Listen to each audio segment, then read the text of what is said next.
우리 주님의 나심을 기뻐하는 복된 성탄절입니다. 성탄절 분위기는 늘 밝고 기쁨이 가득한 그런 날이죠. 이 날은 죽어가던 우리를 살리기 위한 하나님의 가장 위대한 선물을 주신 날이기에 우리가 기뻐하고 기뻐하는 것이 당연합니다. 그러나 성경을 읽으며 우리에게 행복한 이 날이 마리아의 남편 요셉에게 이 첫 번째 성탄절은 어떤 의미였을까라는 생각이 제 머리에 스쳤습니다. 우리와 같은 느낌의 성탄절이었을까요? 의미는 너무나 아름답지만 그 대가는 혹독했던 성탄절이 아니었을까 그렇게 생각됩니다.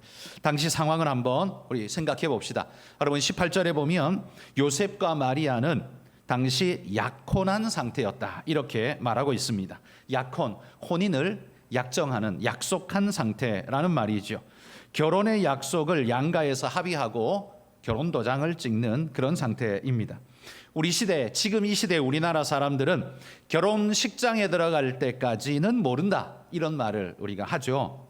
그래서 결혼식을 해봐야 진짜 결혼한 거지 그 전에 뭐 약속을 하고 어쩌고 하는 건 알 수 없는 일이다 이런 말을 합니다. 그런데요, 유대 사회에서는 결혼에 대한 약혼, 약속을 하면 이미 그것이 법적으로 혼인에 등재되는, 사회적으로 이미 저 둘은 결혼한 부부다라고 만천하에 공포되어지는 그런 일이었습니다.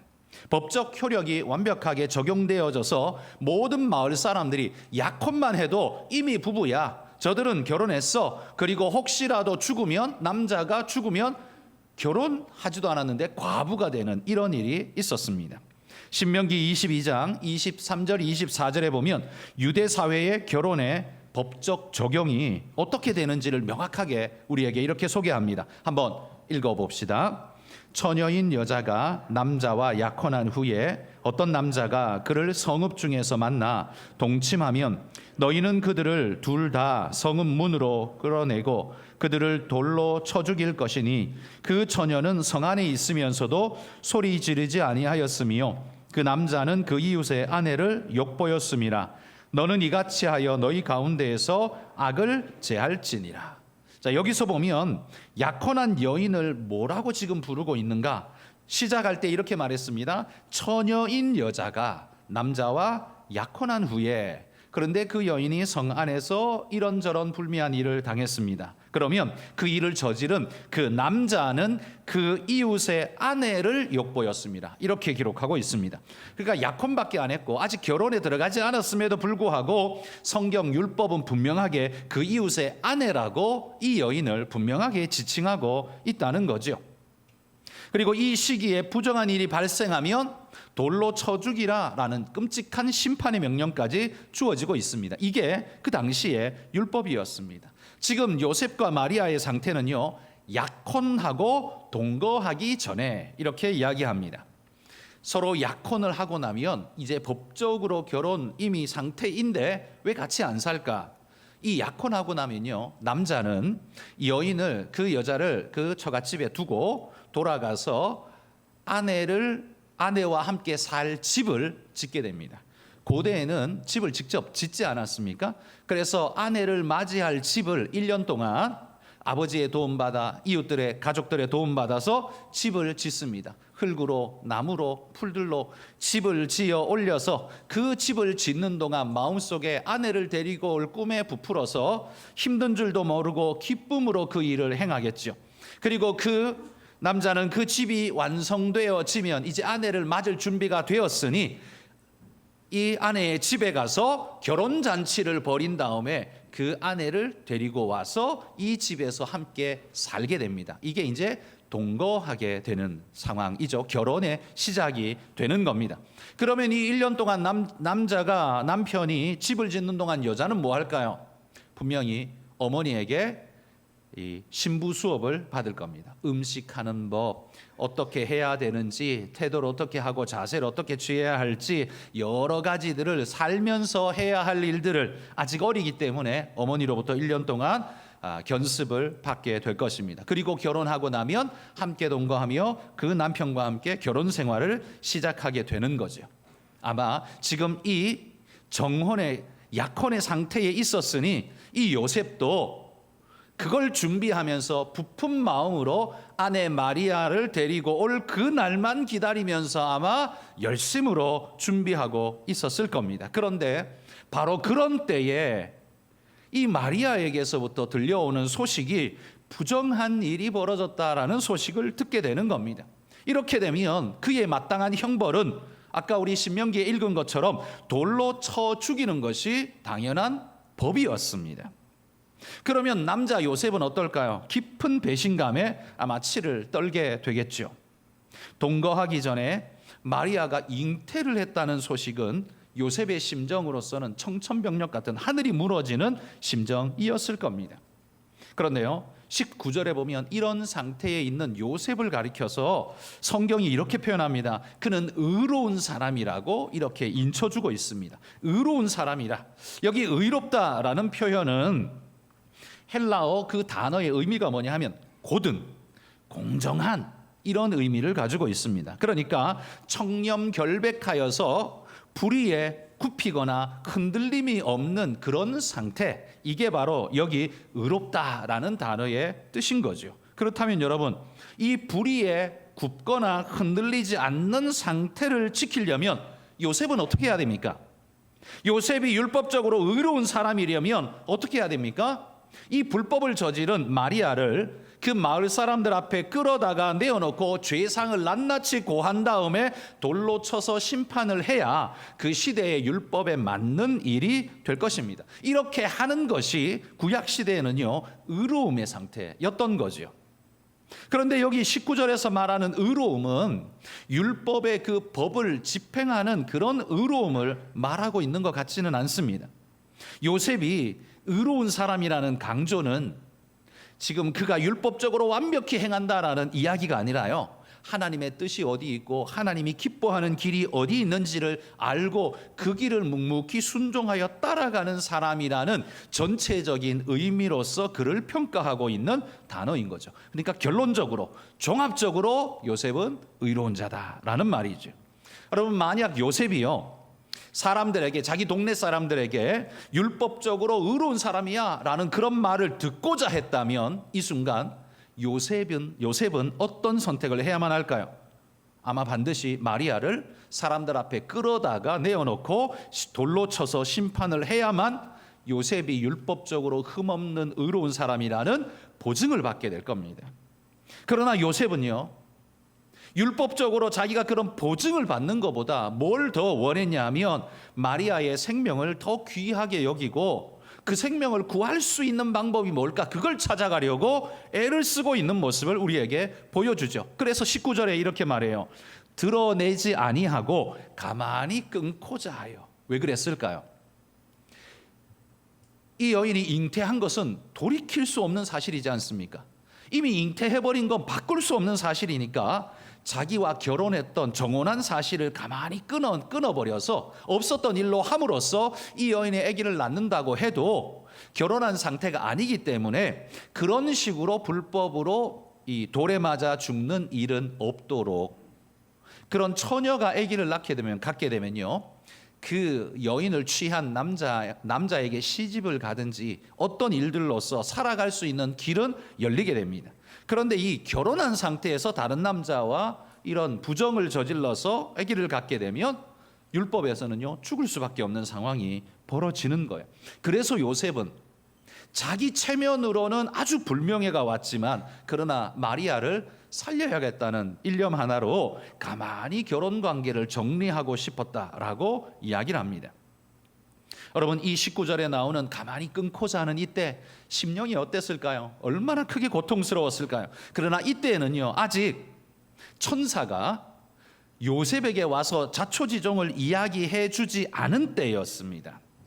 그러니 요셉은 아무것도 모르고 이 고통을 그 밤새 끙끙 앓으면서 소가리를 하면서 지금 보내고 있는 시간이었다라는 말이죠. 그때 요셉은 마리아를 위하는 마음으로 살리기 위해 애를 쓰고 있는 모습을 보여줍니다. 저는 이 부분, 이 말씀을 읽으면서요, 하나님께서 왜 예수님의 보낼 가정을 마리아와 요셉의 가정으로 택하셨을까? 거기에 답을 얻는 것 같습니다. 여러분, 마리아가 하나님께서 천사를 보내어 수태고지를 할 때 네가 아들을 낳을 것인데, 성령으로 아들을 낳을 것인데 아들 예수라 해라, 이렇게 명령 말씀을 주셨을 때 마리아는요 아멘 하고 그걸 받았습니다. 그런데 여러분, 이거 굉장히 위험한 일이거든요. 왜냐하면 처녀가 정혼하고 이렇게 자기 남편도 아닌데 아이를 갖게 되면 방금 우리가 읽은 것처럼 율법에 돌에 맞아 죽도록 되어 있는 겁니다. 그러면 마리아의 입장에서는요, 아무리 그게 천사의 말이라도 나 돌 맞아 죽을 편이니까 그걸 아멘 할 수 없는 상황인 거죠. 그런데도 불구하고요, 그게 하나님의 뜻이라면 내 죽음도 하나님 불사하겠습니다, 하나님께 순종하겠습니다, 그런 마음으로요 마리아가 그 하나님의 명령에 순종했던 거예요. 그래서 잉태할 수 있었습니다. 그런데 문제는 만약에 요셉이 그 잉태한 소식을 듣고 마리아를 살리려고 하지 않고 율법 그대로 심판해야 된다, 그래서 마리아를 동네 사람들 앞에 끌고 나와서 이 죄를 낱낱이 고한 다음에 돌로 쳐서 죽인다면, 심판을 한다면 예수님이 태어날 수 있었을까요? 우리에게 성탄절이라는 게 찾아올 수 있었을까요? 아마 불가능했겠죠. 하나님의 모든 계획이 수포로 돌아가는 일이 되고 말 것입니다. 그러나 그러기에 여러분, 이 성탄의 사건, 하나님께서 하늘 보좌를 버리시고 인간의 몸을 입고 이 땅에 오시는 그 성육신의 놀라운 축복의 사건, 주님이 주인공 되시는 건 당연하고도 당연한데, 이 성탄의 사건을 이루기 위해서요, 우리 눈에 잘 보이지 않는 숨어있는 헌신과 충성이 이 성탄절 뒤에 숨어있는 그림자에 가려서 잘 보이지 않는 두 개의 희생과 헌신이 있다는 거예요. 하나는 마리아의 희생적 결단이고 또 하나는 요셉의 희생적 결단이라는 말이에요. 요셉은 이 희생과 헌신을 하지 않았다면 어떻게 됐을까요? 그래서 마리아를 돌로 쳐 죽여버렸다면 어떻게 됐을까요? 성탄절은 없어지고 말 겁니다.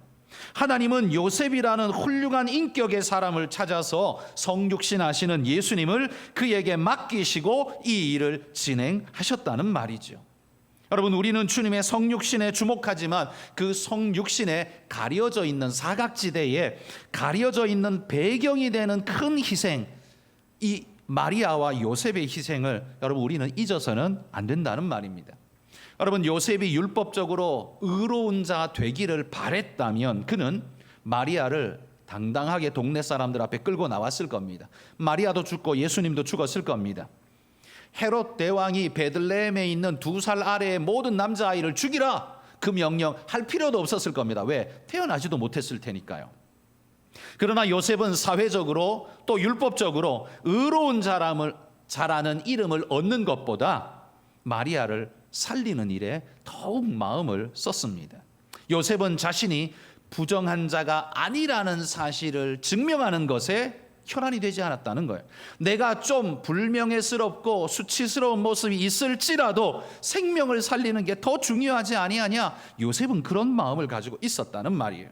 그러니 여러분, 바로 이 부분에서 우리가 배워야 할 중요한 사실이 있죠. 혹시 여러분, 우리는요, 나는 성경적으로 틀리지 않았어 라는 사실을 확인받기 위해서 다른 사람이 아프든가 말든가 힘들든가 말든가 그냥 내질러 버리고 일을 그냥 쳐버리는, 여러분 혹시 그런 적은 없으셨습니까?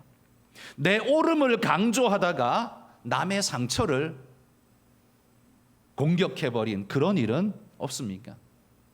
내가 성경에 틀리지 않았다, 율법적으로 틀리지 않았다, 그걸 보장받기 위해서 남의 마음이 어떻든지 상처를 받든지 말든지 힘들든지 말든지 상관없이 내가 내질러 버리는 그런 일을 내가 했다면 그거야말로 여러분 율법적이라고 말할 수 있지 않을까요? 하나님의 말씀을 지키려고 힘쓰는 거, 여러분 이걸 율법적이라고 부르면, 율법적이란 단어의 뉘앙스는 부정적이잖아요. 그러니 말씀대로 지키려고 애쓰는 걸 율법적이라고 부르면 오해를 삽니다. 그러나 여러분, 내 체면을 지키고 내 사회적 평판을 지키기 위해서 남이 희생되든지 말든지 상관없이 그렇게 내질러 버리고 해버리는, 이거야말로 진짜 율법적이지 않을까요? 여러분, 그러니 오히려 저는 우리 한가람의 모든 성도들에게 이렇게 당부를 드립니다. 율법적이라는 단어를 우리 성도님들은 아예 쓰지 않으셨으면 좋겠어요. 여러분, 율법적이라는 단어를 한번 생각해 보십시오. 언제 우리가 씁니까? 언제 썼습니까? 율법적으로 뭐 이런 말 할 때 그거 언제 써요? 언제 쓰냐면 다른 사람의 입을 막고 내 말이 맞다는 걸 강조할 때 쓰는 용도가 율법적으로 이런 말을 자꾸 쓰는 거예요. 율법적으로 하지 마, 이 말은 저 사람의 행위를 묶어버리고 내 뜻을 관철시키기 위한 방편으로 우리는 종종 율법적이라는 단어를 자꾸 쓰기 시작했다라는 거예요.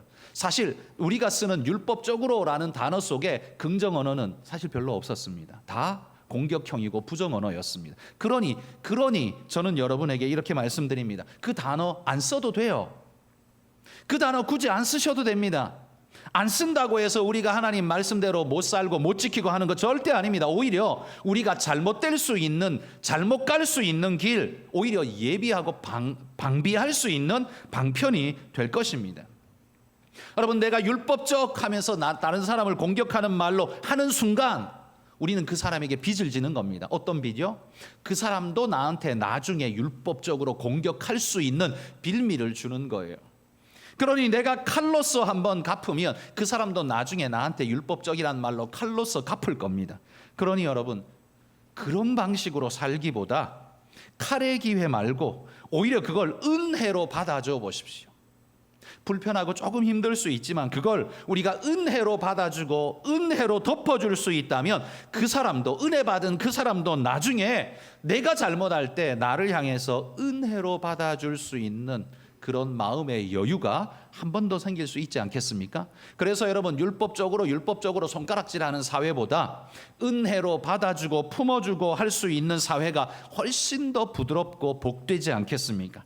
그러므로 여러분, 우리는 칼의 기회를 빚지지 말고 내가 칼로 난도질하면 저 사람도 반드시 나한테 칼로 난도질해요. 그러니 칼로 난도질할 칼의 기회를 사용하지 말고 은혜의 기회를 사용하시는 분들이 되시기를 소망합니다. 그런 의미에서 여러분, 율법적으로 이런 단어, 법적으로 이런 단어, 이건 늘 공격형이기 때문에 그런 단어를 아예 우리 입에서 지워버리자. 그리고 은혜의 단어를 더 사용하자라는 말씀을 드립니다. 우리가 그렇게 살기를 소망합니다.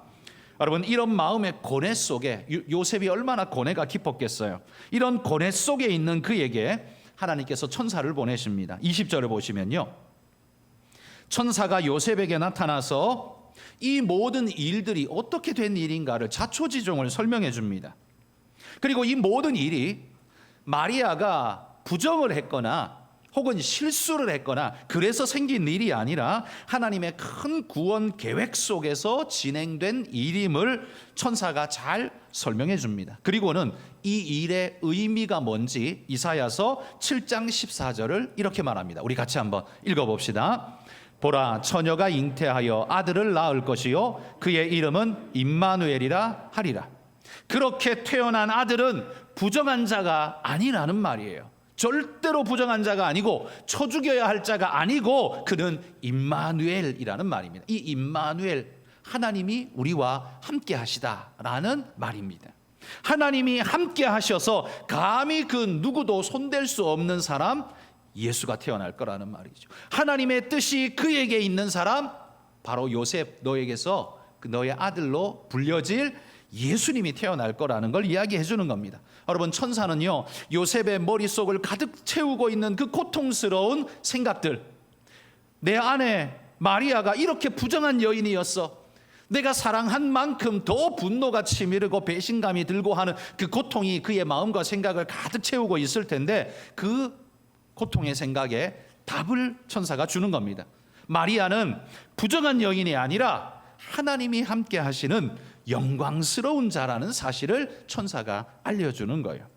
천사는요, 요셉에게 세 가지를 말했습니다. 첫 번째는 마리아가 잉태한 건 부정한 자로 인해 잉태된 게 아니라 하나님의 성령으로 된 것이다 라는 사실을 먼저 이야기했습니다. 두 번째는요, 아들이 태어날 것인데 그 이름을 예수라고 지으라 라고 말합니다. 세 번째는요, 이 모든 일의 의미가 뭐냐 하면 구약 이사야 선지자가 700년 전에 이미 예언했던 그 예언이 오늘 성취되는 영광스러운 날이 될 것이다. 이렇게 이 사건의 의미를 해석해 주는 겁니다. 부정한 사고가 아닙니다. 하나님의 뜻이 나타난 영광스러운 상황이라는 걸 천사가 말해주고 있는 겁니다. 요셉은 지금까지요 그 이야기를 듣고는 고통 속에 지옥에 갇혀 있는 듯 고통스러웠습니다. 그러나 이 천사의 이야기를 듣고는 마리아의 부정 때문에 벌어진 일이 아니라 이건 하나님의 영광을 드러내는 일이었구나라는 사실을 깨달아 알게 되었다는 말이죠. 그러나 여러분, 그렇다고 해서 남편 된 입장에서 요셉이 그걸 기뻐했다 이렇게 표현하기는 모르겠습니다. 요셉은 어땠는지 몰라도 저를 생각하면 나는 결혼은 했는데 나는 아직 동거하지도 않았는데 아내의 배가 불러진다?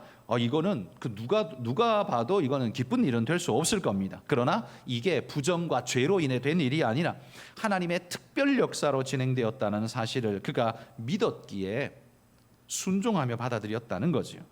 여러분, 우리에게 복되고 영광된 행복하고 즐거운 성탄절이 주어지기 위해서는요, 바로 이 마리아와 요셉의 희생제물, 자기를 온전히 바쳐드리는 희생제물이 거기에 베이스가 되었다는 사실을 여러분, 우리는 주목해야 합니다.